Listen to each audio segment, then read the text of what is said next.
Que a graça e a paz do nosso Senhor Jesus esteja com você, meu querido irmão, minha querida irmã. Mais uma vez nós estamos aqui para juntos ouvirmos a voz do Senhor, a mensagem de Deus para o nosso coração.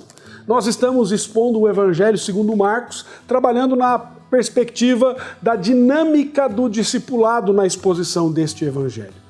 Nós estamos agora expondo o capítulo de número 8 e hoje nós faremos a leitura e vamos expor o Evangelho de Marcos, capítulo 8, dos versos 34 a 38. Eu convido você que abra sua Bíblia nesse instante, neste capítulo, nesses versículos e acompanhe a leitura bíblica que farei nesse instante. Assim então nos diz a palavra do nosso Deus.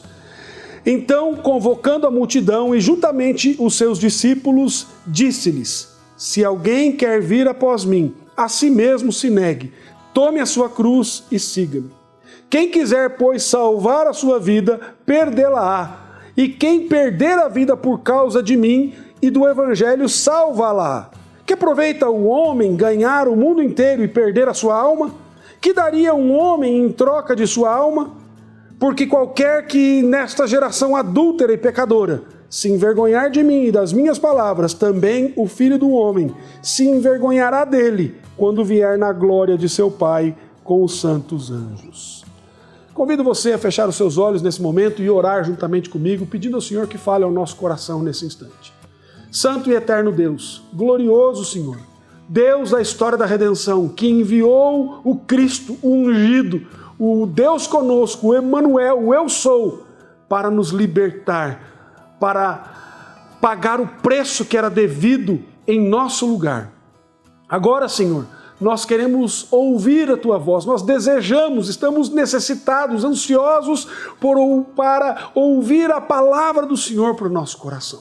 Portanto, Deus, fale conosco, trabalhe em nós, através da exposição da Escritura Sagrada neste momento.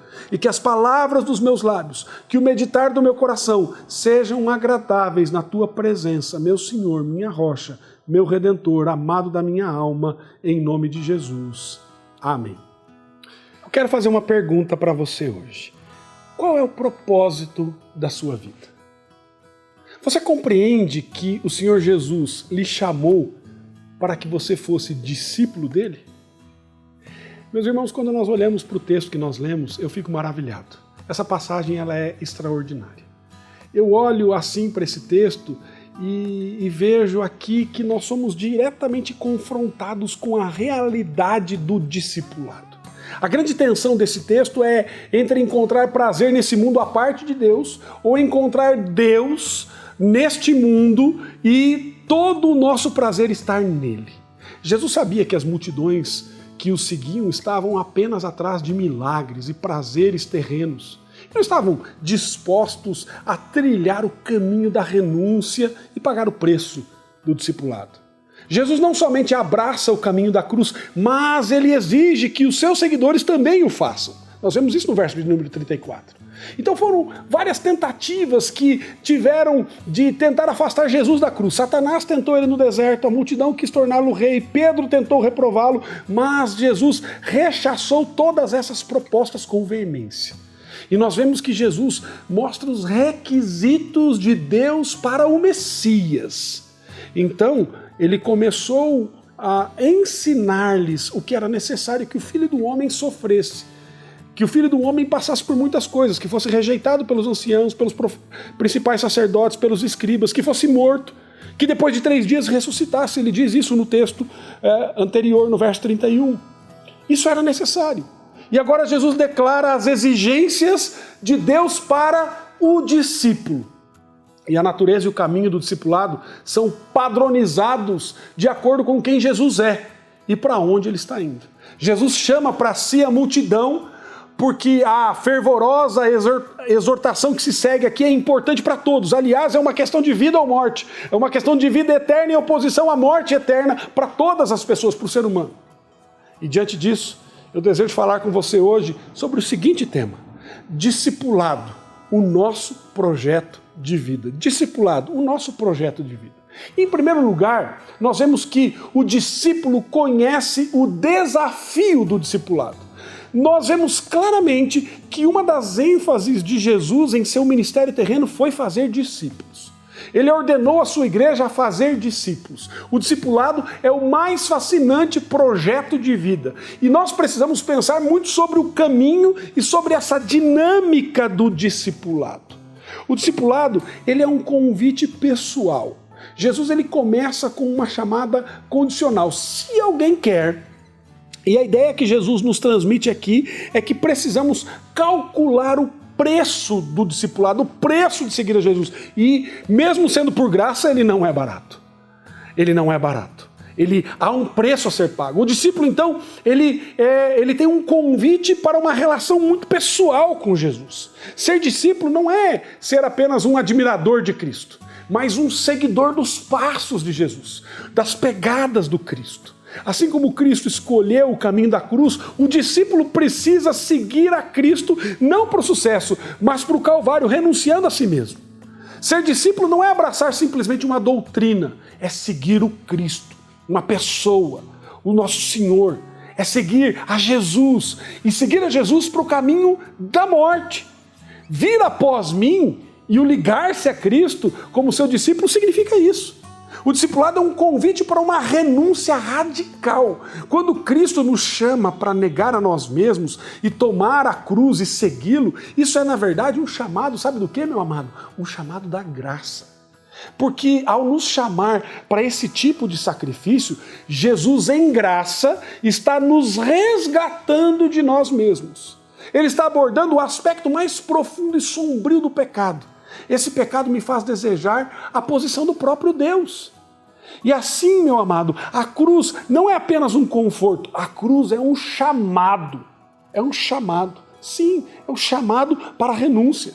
Você deixa de lado a sua vida, você solta o seu plano que você tem estabelecido para a sua vida. Você deixa esse papel de desejar e controlar a sua própria vida.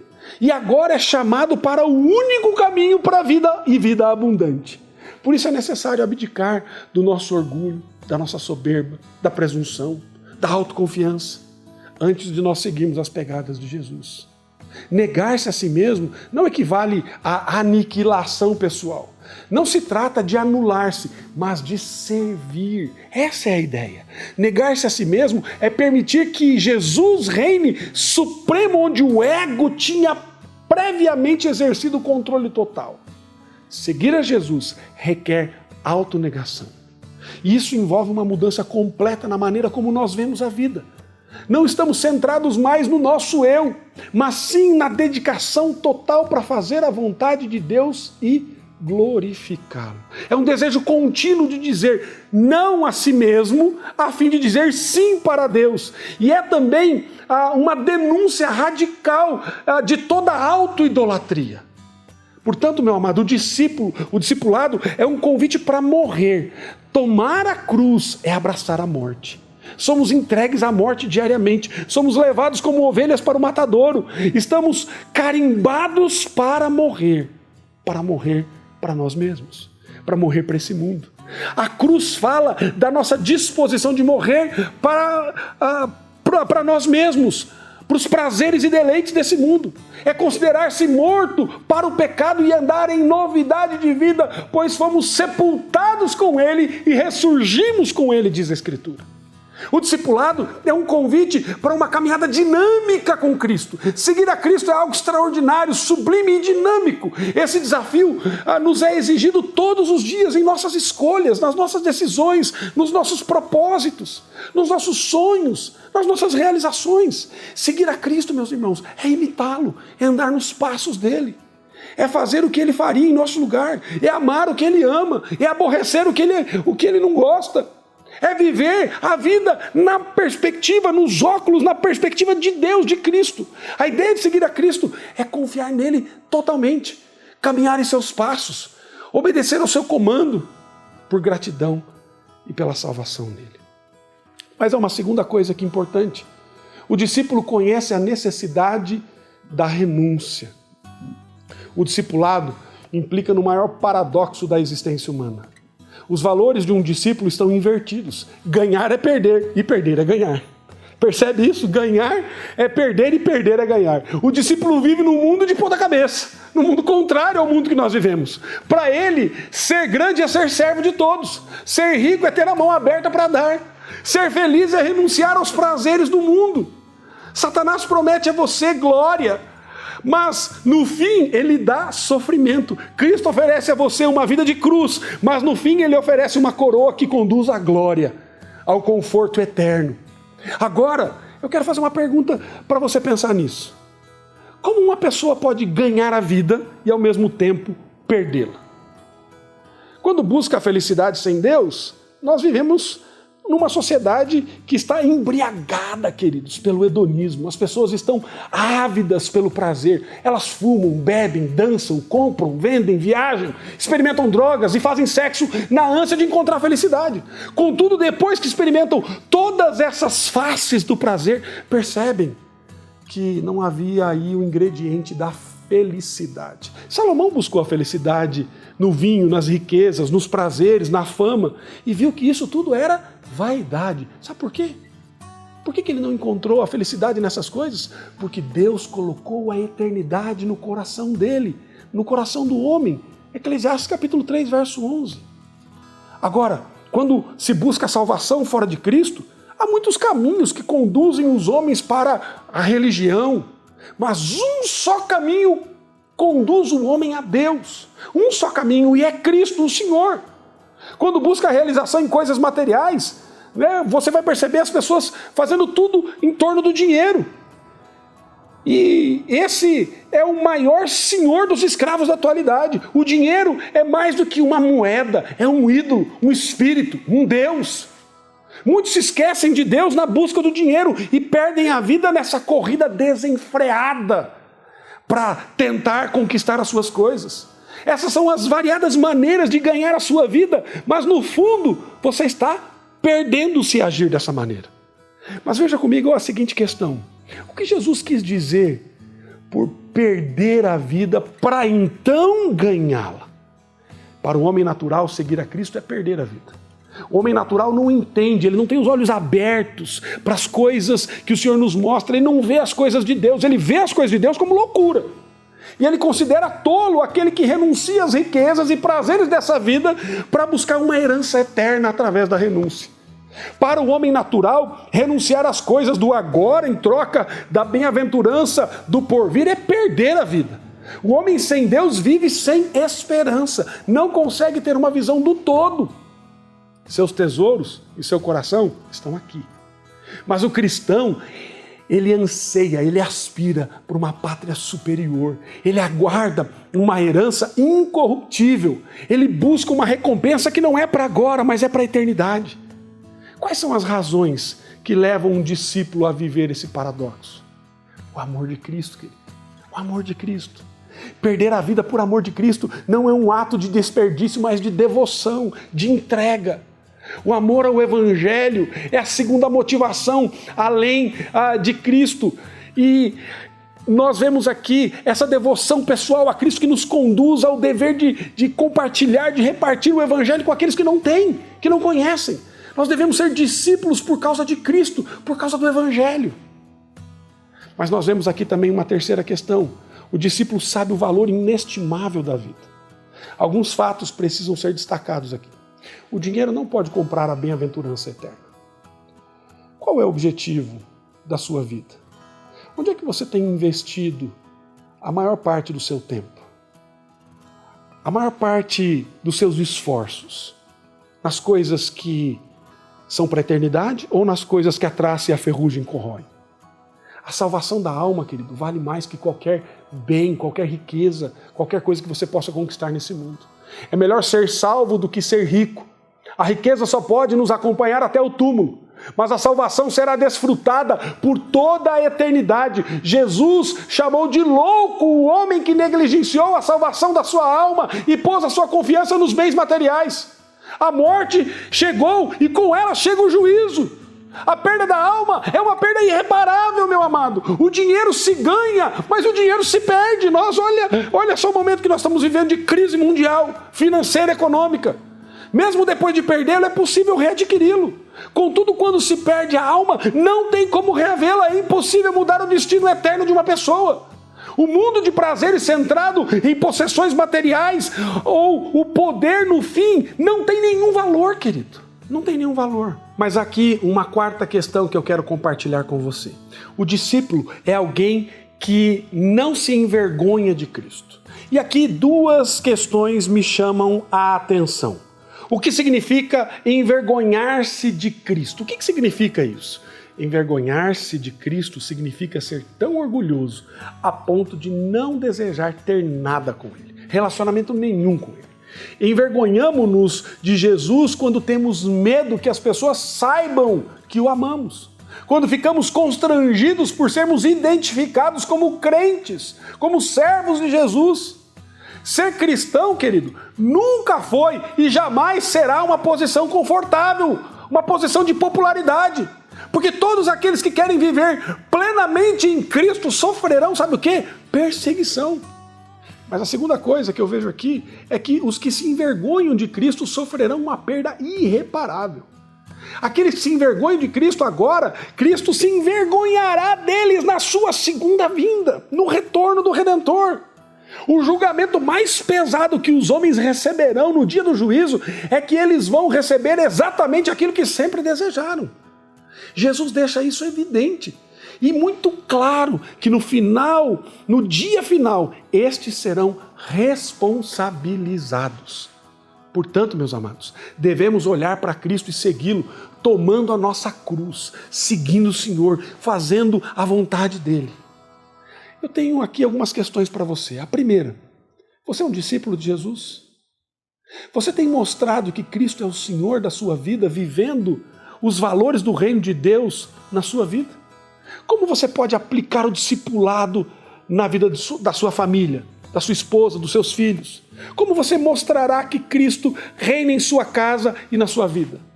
A primeira implicação disso, queridos, é que temos que mudar o foco da nossa vida. Não vivemos para nós mesmos, e sim totalmente dedicados a Cristo. E isso envolve negação do eu, disposição para morrer, disposição para abrir mão dos nossos desejos, para abrir mão dos nossos amores, daquilo que nós amamos nesse mundo. A segunda implicação é que temos que desenvolver o discipulado na vida das pessoas, em nossa casa, com aqueles com quem o Senhor confia a nós. O que você está fazendo com a cruz de Jesus Cristo? Com aquilo que o Senhor deu a você? Talvez alguém que está me ouvindo agora ainda não tenha percebido a realidade desse evangelho da cruz.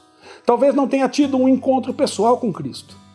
Talvez não correu para a cruz do Senhor Jesus Cristo confessando o seu pecado e clamando pela graça, pelo perdão que só Ele pode dar, que só pode ser encontrado na cruz do Senhor.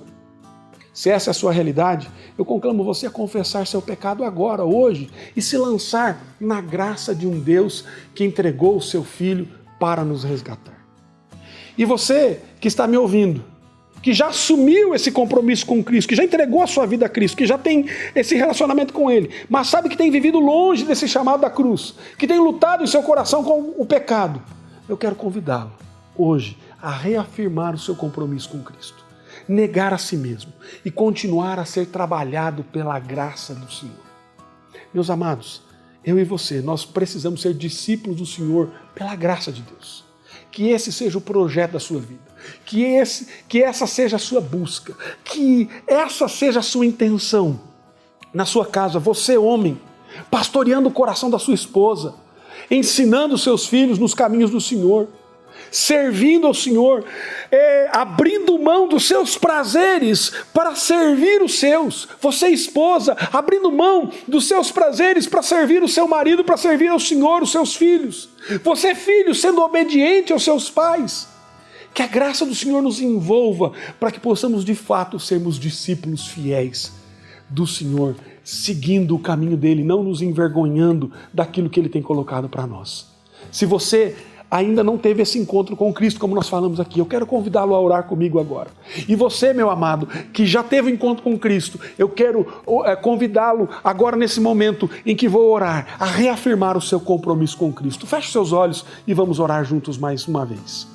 Santo e eterno Deus, glorioso Pai, nós fomos chamados para negar a nós mesmos, trilharmos o caminho da cruz. Senhor, muitas vezes nós confessamos que somos impotentes e só conseguimos isso porque a graça do Senhor nos conduz a fazer isso.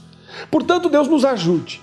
Nos ajude, Senhor, a caminhar nesse propósito, a fazermos do processo do discipulado, do projeto do discipulado, o projeto da nossa vida. Servir ao Senhor, seguir ao Senhor, viver para o Senhor, viver para a Tua glória.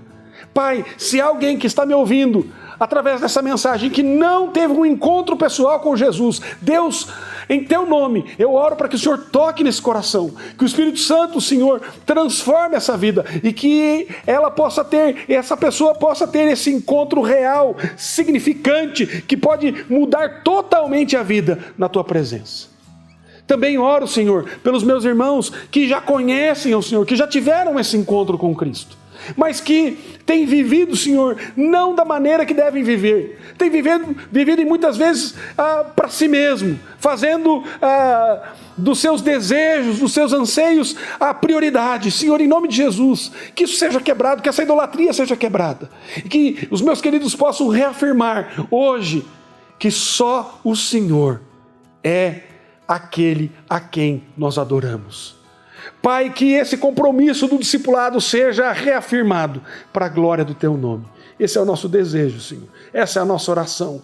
Com a ação do Espírito Santo, pela graça, nós clamamos ao Senhor que complete a obra que o Senhor começou em nós. Em nome de Jesus é que nós oramos.